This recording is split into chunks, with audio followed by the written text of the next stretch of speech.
est au lendemain de cette fusillade dont on parlait hier dans un café Starbucks à Laval. Un acteur important du crime organisé a été criblé de balles. Il a succombé à cette attaque. Il y a 2 autres personnes qui ont été blessées et Kevin est sur place.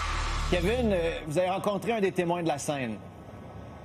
Oui, je vais vous raconter ça dans quelques instants. Le temps de vous dire que la scène est toujours préservée, sécurisée par la police de Laval. On ne peut pas accéder là, au Starbucks ni au sushi shop et les restaurants à côté. Mais pour ce qui est du reste de ce secteur commercial, c'est ouvert à nouveau.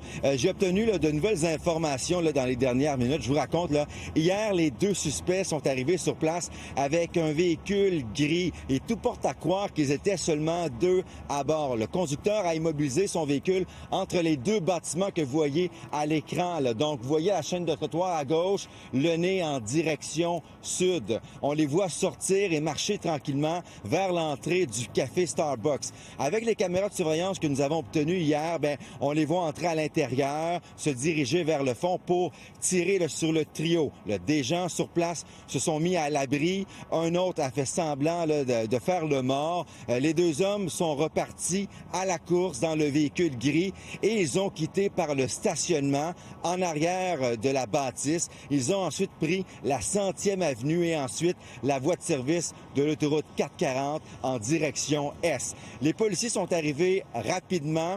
Ils sont allés après à la clinique privée située juste à côté, le centre d'excellence en orthopédie à Montréal. Ils ont demandé à ce moment-là de visionner les caméras de surveillance et à ce moment, il y a des médecins qui sont arrivés, ils ont compris qu'il y a eu une fusillade à côté et à partir de ce moment-là, il y a un chirurgien et aussi un anesthésiste et un groupe d'infirmières qui se sont mis à la course avec leur équipement pour aller au Starbucks pour venir prêter main forte. Une fois sur place, ils ont constaté le décès du caïd.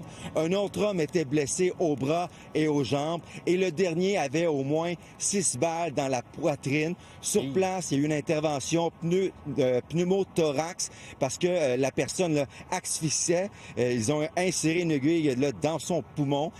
Probablement, Philippe Vincent, grâce à cette intervention, ils lui ont sauvé la vie. Ensuite, ils l'ont amené à l'hôpital Sacré-Cœur. Voici ce témoin à qui j'ai parlé qui m'a raconté une partie de l'histoire. J'ai vu beaucoup de véhicules de police qui arrivent et un monsieur qui sort dans le Starbucks.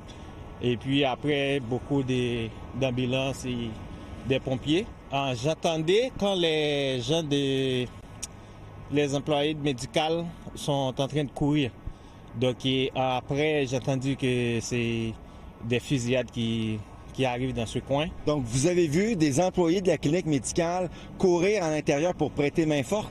Oui, beaucoup d'entre eux sont courus pour aider. Parce que quand l'ambulance arrive et puis les autres, il y en a qui courent et qui retournent aller chercher de l'appareil. Wow. Bon, l'enquête de la Sûreté du Québec est toujours en cours et laissez-moi vous dire aussi que le travail policier est immense en ce moment. Ils sont présents sur le terrain.